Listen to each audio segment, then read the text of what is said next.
Gravitation में अभी तक हम लोगों ने क्या क्या देख लिया था कि ग्रेविटी क्या होती है, राइट। एप्पल और मून का जो कॉन्सेप्ट था अर्थ के रिस्पेक्ट में वो देख लिया था, राइट। फॉलिंग एप्पल अट्रैक्ट करता है अर्थ को, है ना। और मतलब कि जो अर्थ है वो अट्रैक्ट करती है एप्पल को, बट जो एप्पल है वो अट्रैक्ट नहीं करता, राइट। ये था। उसके अलावा क्या देखे थे, यूनिवर्सल ऑफ ग्रेविटेशन देखे थे, राइट। जिसमें फॉर्मूला था F equal to G into G m1 m2 upon D square. जहाँ जी क्या है, ये ग्रेविटेशनल यूनिवर्सल ग्रेविटेशन कांस्टेंट है, जिसके लिए क्या थी 6.673 इंटू 10 पर -11 न्यूटन मीटर स्क्वायर पर किलोग्राम स्क्वायर। ओके। और इसकी वैल्यू किसने फाइंड की थी, हेनरी कैवेंडिश ने, by using the sensitive balance. Clear है। ओके। Yes sir. फिर ये न्यूमेरिकल क्या था, मास ऑफ द अर्थ का दिया गया 6, ये दिया गया है, राइट। मास दिया गया है अर्थ का, दिया गया है मून का, दिया गया है, और फिर डिस्टेंस बिटवीन दिया गया था मून और अर्थ का, राइट। और दिया गया था कि फोर्स निकालना है, ठीक। तो ये फोर्स निकाल लिए थे। उसके अलावा इंपॉर्टेंस समझे थे यूनिवर्सल ऑफ ग्रेविटेशन के, और फ्री फॉल समझे थे। ठीक है, फ्री फॉल में क्या हो रहा है कि डायरेक्शन चेंज नहीं होगी, वेलोसिटी चेंज होगी, क्योंकि एक्सेलरेशन चेंज हो रहा है, तो ग्रेविटेशनल फोर्स है, तो ग्रेविटी है, ठीक। और उसकी वैल्यू देखे थे कि इसको ग्रेविटी को रिप्रेजेंट कैसे करते हैं, स्मॉल जी से, और उसकी यूनिट क्या होती है, metre per second square. Clear है। और ग्रेविटी का एक स्मॉल जी का फॉर्मूला निकाले थे, कैपिटल जी इंटू में एम अपॉन में डी स्क्वायर। ठीक। जहाँ कैपिटल एम क्या है, mass of the large object, और जहाँ डी क्या है, distance between the two object. ठीक। अगर मान लो कोई ऑब्जेक्ट अर्थ के बहुत पास है, क्या है, अगर क्या है ऑब्जेक्ट अर्थ के बहुत पास है, ठीक। तो उस केस में क्या हो रहा था, जो डिस्टेंस है, दिख रहा है, देखो, जो ऑब्जेक्ट नियर द सरफेस है कि नहीं, ये, अगर ऑब्जेक्ट नियर द सरफेस था तो उस केस में जो डिस्टेंस थी आई इक्वल टू आर हो गया था, ठीक। तो अब क्या हो जाएगा, जी इक्वल टू स्मॉल जी क्या हो जाएगा, कैपिटल जी इंटू में एम अपॉन में आर स्क्वायर। क्लियर है। ठीक है। अब आगे देखते हैं इसी के कंटिन्यूशन में, ठीक, कि जो अर्थ है, ये बताइए क्या जो अर्थ है वो परफेक्ट स्क्वायर है क्या, नहीं। जो अर्थ है परफेक्ट स्क्वायर नहीं है, तो अर्थ कैसी है। ओके। अर्थ देखते हैं कैसा है, ठीक। तो ये जो पिंक कलर का दिख रहा है वो क्या है, अर्थ है, ठीक है। एक्चुअल स्क्वायर क्या होता है, उसमें जो नॉर्थ टू साउथ और ईस्ट टू वेस्ट दोनों इक्वल होते कि नहीं होते हैं, जैसे बताइए। जी। ठीक। ये मान लीजिए अर्थ है, ठीक। और ये तो एक परफेक्ट स्क्वायर है कि नहीं, परफेक्ट स्फेयर फॉर्म में है, ठीक। तो लेकिन जो अर्थ है वो अर्थ में एक्चुअल में ऐसा नहीं है, ठीक। तो अर्थ में एक्चुअल में कैसा है ये ये क्या है, नॉर्थ पोल, ये क्या है, साउथ पोल, ठीक। ये क्या है, ईस्ट की वेस्ट, ये ईस्टर्न साइड है, ठीक। और ये क्या है, वेस्टर्न साइड है। तो अर्थ क्या एक्चुअल में नॉर्थ से थोड़ा कम है, दिख रहा है, नॉर्थ से थोड़ा कम कर दिए हैं, ठीक। और थोड़ा सा साउथ से भी कम कर दिए हैं, ठीक। और ईस्ट और वेस्ट में हल्का सा ये जो दिख रहा है, ये हल्का सा निकाल दिए, दिख रहा है, ये ऐसा दिख रहा है, ऐसा।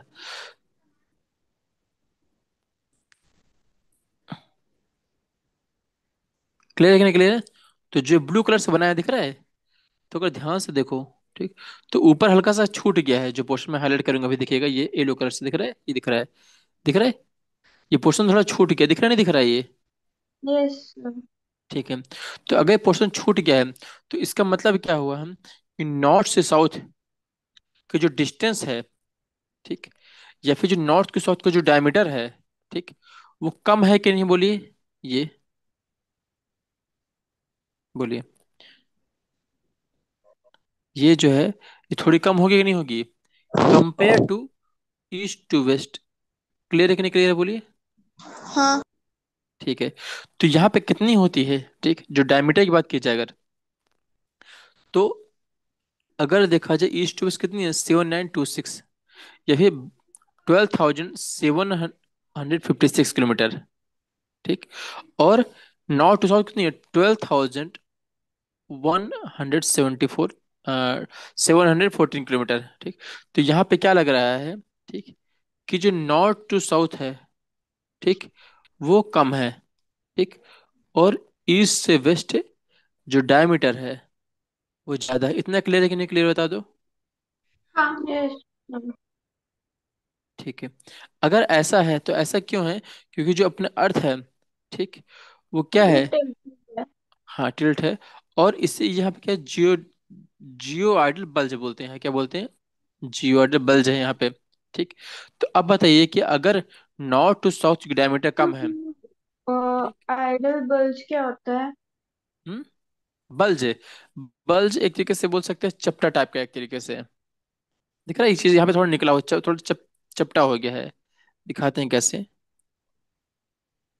ये दिख रहा है ये, बाहर की ओर थोड़ा निकल गया, दिख रहा है ये बल्जिंग ऐसा दिख रहा है ये ब्लू कलर से मैंने हाईलाइट किया, दिख रहा है नहीं दिख रहा है? ये चीज क्लियर है कि नहीं क्लियर है ये चीज? हम्म, हम्म।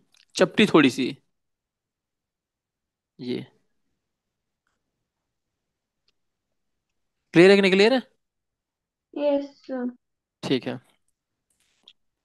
तो अगर ऐसा है, ठीक, कि नॉर्थ टू साउथ जो भी है पोल, तो नॉर्थ टू साउथ को क्या बोलते हैं?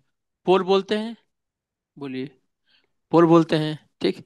तो इसका मतलब क्या हुआ कि जो पोल होगी, जो पोल की रेडियस है, वो कम होगी कि नहीं होगी बताइए? जो नॉर्थ टू साउथ है, इसे क्या बोलते हैं? पोल बोलते हैं। यस। नॉर्थ टू साउथ, ठीक। और इसे क्या बोलते हैं, जो बीच में सेंटर है, इधर बोलते हैं ईस्ट, और इसे वेस्ट। इसे क्या बोलते हैं? इक्वेटर बोलते हैं। यस। ठीक। तो इसका मतलब क्या है कि इक्वेटर की जो रेडियस है, ये डायमीटर हो ज्यादा होगी। यस। बोलिए। तो मतलब क्या होगा, डायमीटर ज्यादा है तो पोल पे जो रेडियस है वो कम होगी कि नहीं होगी बताइए? बोलिए। Yes.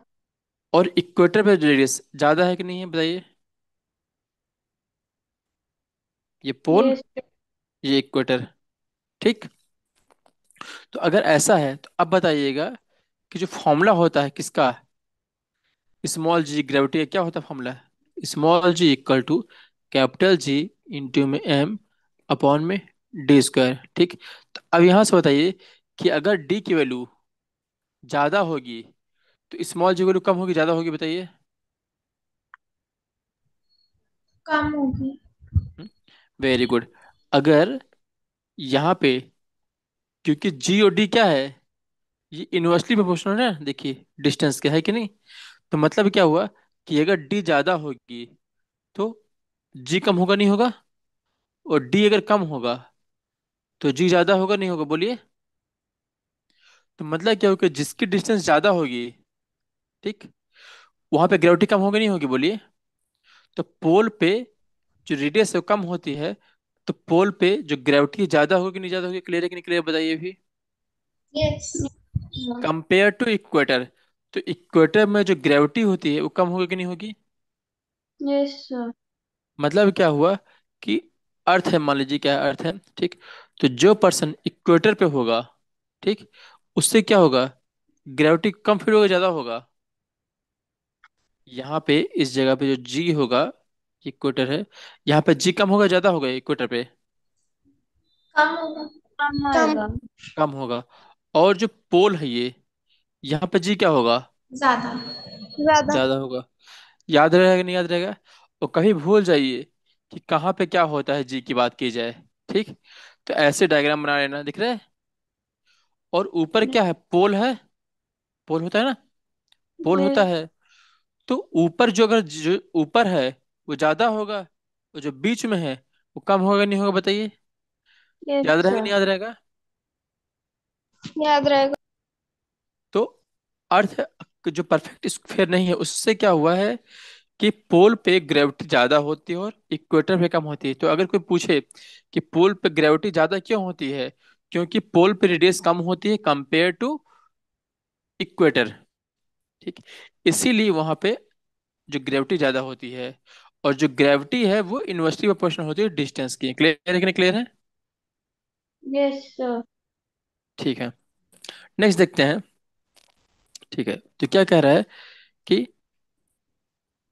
As the radius of the earth, अगर रेडियस ऑफ द अर्थ क्या हो रही है, इंक्रीज हो रही है, कहाँ से? Pole to the equator. जैसे जैसे पोल से इक्वेटर में जाते हैं, दिख रहा है, तो क्या बढ़ता है, रेडियस इंक्रीज होता है, राइट। तो वैल्यू जी की क्या होगी, जी की वैल्यू वो कम होगी, क्लियर कि नहीं क्लियर है? तो yes, मैक्सिमम वैल्यू जी कहाँ पे होती है, ग्रेटर कहाँ पे होती है, ये पोल पे। क्लियर है? yes, ठीक है। अब यहाँ पे लेकिन क्या करते हैं, वी हम क्या करते हैं, जो जी है उसको मोर और लेस कांस्टेंट मान लेते हैं नियर द अर्थ। क्लियर है कि नहीं? क्लियर है? yes, sir. कहाँ पे? Near the earth. क्लियर है? ठीक है। लेकिन अगर मान लो ऑब्जेक्ट, जैसे ऊपर पढ़ा था ना यहाँ पे, जब वैल्यू निकाल रहे थे जी की, तो यहाँ क्या माना था कि जो ऑब्जेक्ट बहुत पास में है, राइट? तो ये फॉर्मूला आया था। ये फॉर्मूला किसके लिए है? जब ऑब्जेक्ट बहुत पास में है कि नहीं? अगर मान लीजिए ऑब्जेक्ट बहुत दूर होगा, ठीक, तो उस केस में फॉर्मूला क्या लगेगा? ये लगेगा। इस केस में डी इक्वल टू आर नहीं होगा। क्लियर है? क्या कह रहे? But for the object for from the earth है। क्लियर है? अगर अर्थ से बहुत दूर है तो एक्सेलरेशन क्या होगा वहां पे? वो ये फॉर्म लगेगा, जहां पे एम क्या है, मास ऑफ द अर्थ, और डी क्या है, distance between the earth and the object. Clear है कि नहीं? क्लियर है? मतलब कि अगर कोई ऑब्जेक्ट है, वो ये क्या मान लीजिए, अर्थ है, ठीक, और जो दूसरा ऑब्जेक्ट है उससे क्या करे, थोड़ा दूर बना रहे हैं, कि पास ना होके ये बना रहे हैं, ठीक। तो अब बताइए कि अगर पहले अगर ऑब्जेक्ट यहाँ पास में था, मान लीजिए इस जगह पे, ठीक, तो इस पे जी कितना लग रहा था बताइए? 9.8 मीटर पर सेकंड था कि नहीं, बता बताइए। हाँ, हम्म? अब मान लीजिए ये कितना था, ये डिस्टेंस, इसको अप्रोक्सीमेटली हम लोगों ने आर मान लिया था। yes, अब क्या किए हैं कि इसके बीच की डिस्टेंस बढ़ गई है। क्या हो गई है? ये ऑब्जेक्ट दूर हो गया है, तो ये डिस्टेंस जो है ये बढ़ गया कि नहीं बढ़ गया बताइए? अब बताइए अगर जी बढ़ गया है यहाँ पे, तो इस ऑब्जेक्ट पर जो जी लगेगा वो कितना होगा? कम होगा कि ज्यादा होगा कम हो बताइए तो? जाएगा। है? तो यहाँ जो जी होगा वो 9.8 मीटर पर सेकंड स्क्वायर से कम होगा कि नहीं होगा? क्लियर है कि नहीं? क्लियर है? Yes. No, यहाँ sir. अच्छा, एक बात बताइएगा, फॉर्मूला क्या होता है जी का? G is equal to capital G M upon D D square. Square ये होता है। और अगर डी बढ़ेगा रीचिंग वैल्यू, तो जी की वैल्यू क्या होगी, कम क्या होगी बताइए? कम होगी ज्यादा होगी? अगर डी कम, ज्यादा हो जाएगा तो जी क्या हो जाएगा? कम, क्योंकि G is inversely proportional to 1/d² है कि नहीं है? तो अगर डी ज्यादा हो रहा है, यहाँ पे देखिए डी ज्यादा हो रहा है कि नहीं बताइए पहले से? जो ग्रीन कलर से बनाया है, ठीक, ये जो डी है वो ग्रेटर देन आर है कि नहीं बताइए? अगर डिस्टेंस ज्यादा होगी तो जी कम होगा नहीं होगा बताइए? yes, sir. अभी क्लियर है कि नहीं हो गया? क्लियर है? और मान लीजिए कि जब हम लोग अर्थ पे सेंटर की ओर जाते हैं, मान लीजिए कि अब जो ऑब्जेक्ट है वो और पास लेके आ गए हैं, ठीक, जैसे मान लीजिए कि जो ऑब्जेक्ट है यहाँ लेके आ गए, दिख रहे हैं? ये इस जगह पर लेके आ गए। क्लियर है? तो अब डिस्टेंस क्या हो जाएगी? वो ये होगी डी, ठीक। Yes, तो sir. उस केस में जी क्या होगा? कम हो जाएगा ज्यादा हो जाएगा? ज्यादा। यहाँ जी क्या हो जाएगा? 9.8 से ज्यादा होगा नहीं होगा, मीटर पर सेकंड स्क्वायर से? Yes, sir. अभी क्लियर हो कि नहीं क्लियर हुआ कि डी की वैल्यू अगर अर्थ पे कितना है, 9.8 मीटर पर सेकंड है, तो जैसे ही दूर जाएंगे तो जी की वैल्यू क्या होगी, कम होगी या नहीं होगी? और अगर अर्थ में और अंदर जाएंगे, सेंटर की ओर जाएंगे, ठीक, तो क्या होगा वहां पे? ग्रेविटी बढ़ जाएगी। क्लियर है कि नहीं? क्लियर है? क्लियर है? कोई डाउट हाँ, यहाँ तक? ठीक है। नेक्स्ट देखते हैं कि क्या कैलकुलेट करना है, वैल्यू ऑफ द स्मॉल जी की वैल्यू कहाँ से आई, ठीक। तो जो फॉर्मूला था, ठीक, उसी फॉर्मूले में क्या करेंगे, रख देंगे। दिख रहा है फॉर्मूला क्या था? ये फॉर्मूला था, तो रख देंगे। क्या रख देंगे? यूनिवर्सल कांस्टेंट जी को लिखा हो तो 6.673 इंटू 10 पर -11 ये रख देंगे। मास ऑफ रख देंगे कितना है, 6 इंटू 10 पर 24। क्लियर है? yes. और रेडियस ऑफ द कितनी है, 6.4 इंटू 10 पर 6 मीटर। क्लियर है कि नहीं? क्लियर है?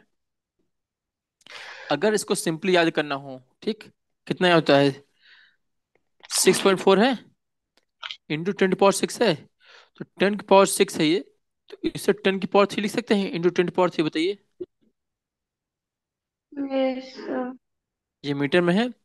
अब 6.4 इंटू 10 की पावर 3 कितना हो जाएगा, 6400 होगा नहीं होगा। Yes sir. और ये क्या है, इसको किलोमीटर में लिख रहे हैं, किलोमीटर में। Yes sir. तो अगर सिंपली याद करना हो कि रेडियस ऑफ द अर्थ कितनी होती है, 6400 किलोमीटर, याद है कि नहीं याद है ये चीज।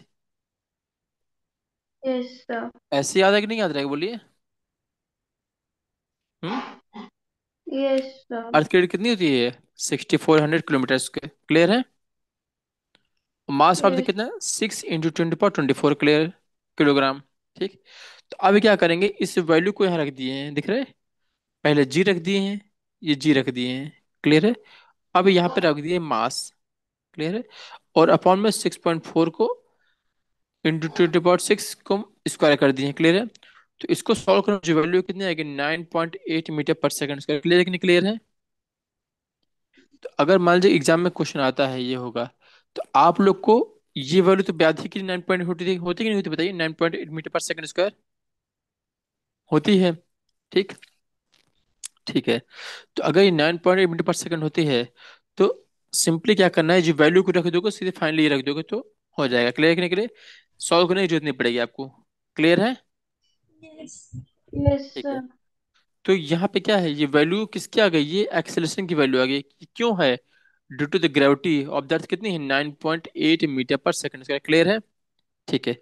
अभी क्या देखते हैं, यहाँ तक कोई दिक्कत, डाउट। ओके। नो। नेक्स्ट क्या देखते हैं, मोशन ऑफ द ऑब्जेक्ट देखेंगे under the influence of the gravitational force, ठीक है।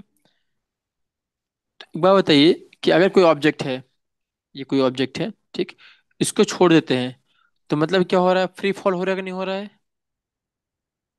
Yes sir. तो अगर फ्री फॉल हो रहा है तो इसमें जो एक्सेलरेशन क्या होगा, वो जी लगेगा नहीं लगेगा,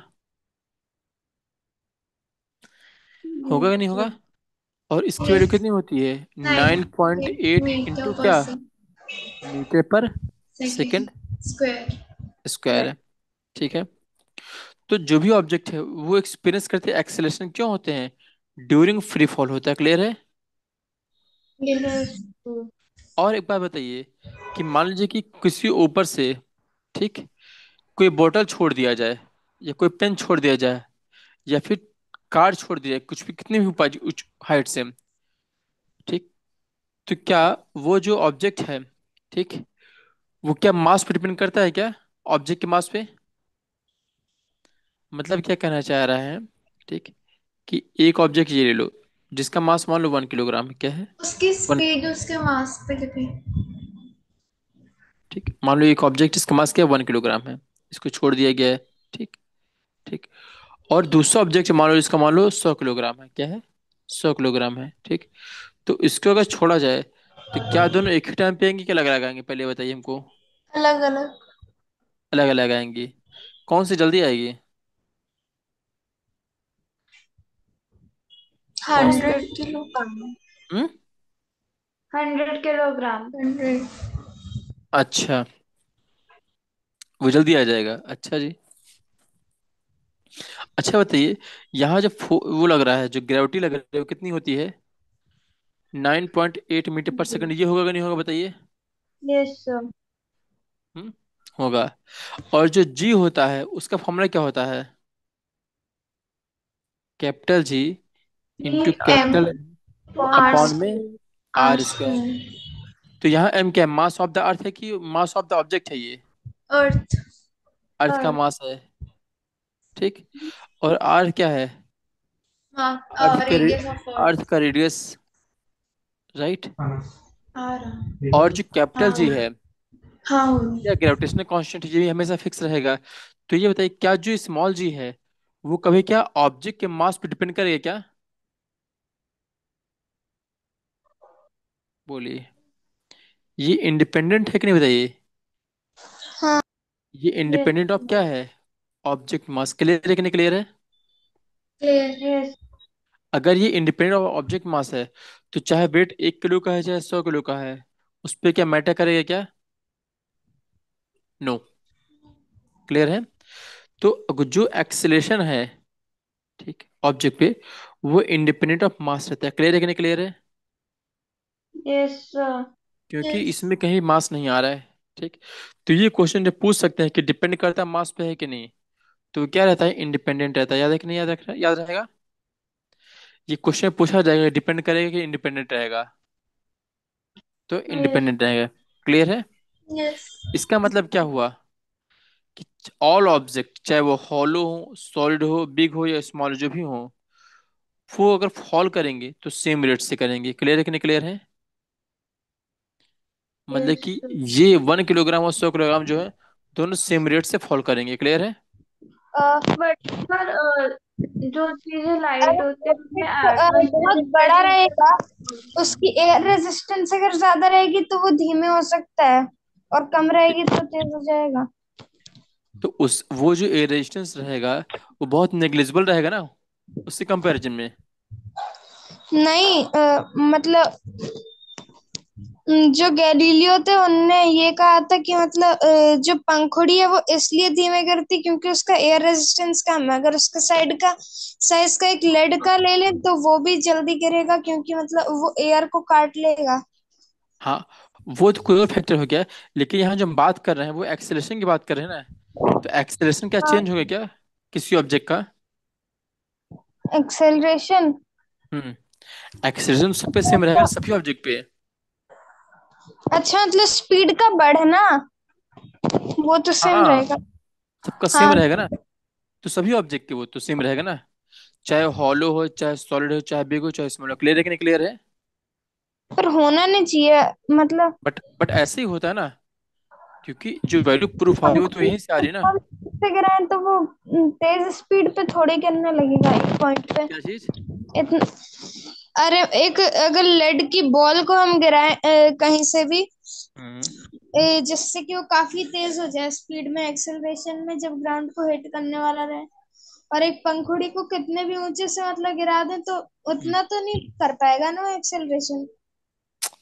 देखो, वही कह रहे हैं कि ऑब्जेक्ट ग्रेविटी जो एक्सेलरेशन है, ठीक, वो उसको भले कोई रोक रहा है, लेकिन जो उसका एक्सेलरेशन है, ठीक, क्या वो सेम रेट पे रहेगा? हाँ, वो सेम रेट पे रहेगा, क्योंकि वो ऑब्जेक्ट की मास पे डिपेंड नहीं करता ना। खुद देखो ना, जो फॉर्मूला जो आया है, जो हम लोग वैल्यू निकाल रहे हैं 9.8 की, उसमें क्या कहीं ऑब्जेक्ट का मास है क्या? जो मास है वो अर्थ का मास है ना। हम्म। क्लियर है कि नहीं क्लियर है? इसमें ये मास है, ये अर्थ का मास है, ध्यान रखो। ये ऑब्जेक्ट का मास नहीं, ये अर्थ का मास है। और यहाँ बात हो रही है, ऑब्जेक्ट की बात हो रही है। क्लियर है? यस। हम्म। और जो जी की वैल्यू होती है, वो कांस्टेंट रहती है कहाँ पे? Near the earth. क्लियर है? इसका मतलब क्या हुआ कि जहां जहां पे अगर मोशन की बात की जाए, ठीक, जो भी यूनिफॉर्मली एक्सेलरेटेड मोशन होते हैं, ठीक, उन सब में जो ए था उसकी जगह क्या करेंगे? जी पुट कर देंगे। ठीक। तो इक्वेशन क्या हो जाएगी? जो वेलोसिटी की इक्वेशन क्या थी? v equal to u plus a t था, उसकी जगह क्या हो जाएगा? v equal to u plus g t होगा, नहीं होगा? और ये क्या हो जाएगा? ये क्या हो जाएगा? s equal to u t plus half, जो जी है उसके एक जगह क्या रख देंगे? जी रख देंगे नहीं रख देंगे बोलो? जी टी स्क्वायर होगा। और थर्ड इक्वेशन क्या हो जाएगी? V square equal to u square plus 2 GS। ये क्लियर है कि नहीं क्लियर है? बोलो। ये मोशन के थ्री इक्वेशन है अंडर द ग्रेविटी। क्लियर है कि नहीं क्लियर है? यस। जहाँ यू क्या है? Initial velocity. वी क्या है? Final velocity. एस क्या है? डिस्टेंस। और टी क्या है? टाइम। क्लियर है? अब बात ये आती है कि जो एक्सेलेरेशन जो हम जी रख रहे हैं, वैल्यू रख रहे हैं, ठीक, ये क्या हो सकती है? पॉजिटिव हो सकती है और निगेटिव हो सकती है। क्या हो सकती है? पॉजिटिव निगेटिव दोनों हो सकती हैं। ठीक। अगर मान लो डायरेक्शन सर जिसकी है, वेलोसिटी मोशन की डायरेक्शन में हो रही है, ठीक, तो पॉजिटिव रखेंगे। अगर उसके अपोजिट डायरेक्शन में है तो नेगेटिव रखेंगे। क्लियर है कि नहीं क्लियर है? Yes sir. ठीक है। तो आप लोग क्या करिएगा, इतना पढ़ के आएगा। ओके। इसके आगे जो क्वेश्चन है वो नेक्स्ट क्लास में डिस्कस करेंगे। क्लियर है? Yes sir. हम्म। यहाँ तक कोई डाउट? नहीं। ओके। मैं एक काम करते हैं, ये न्यूमेरिकल अभी करना है कल करना है, बोलिए। कल। एक काम करिएगा, ये क्वेश्चन आप लोग करके आएगा। ओके। क्योंकि जो मोशन के क्वेश्चन थे पहले वो आप लोगों ने किए होंगे, राइट? ओके। हम्म। तो ये क्वेश्चन करके आएगा, और नहीं आएगा तो हम कल क्लास में डिस्कस करेंगे। ओके। ये क्वेश्चन हम ग्रुप में पोस्ट कर देंगे। ओके। ओके। हम्म। तो फिर आज क्लास यहीं वाइंड अप करते हैं।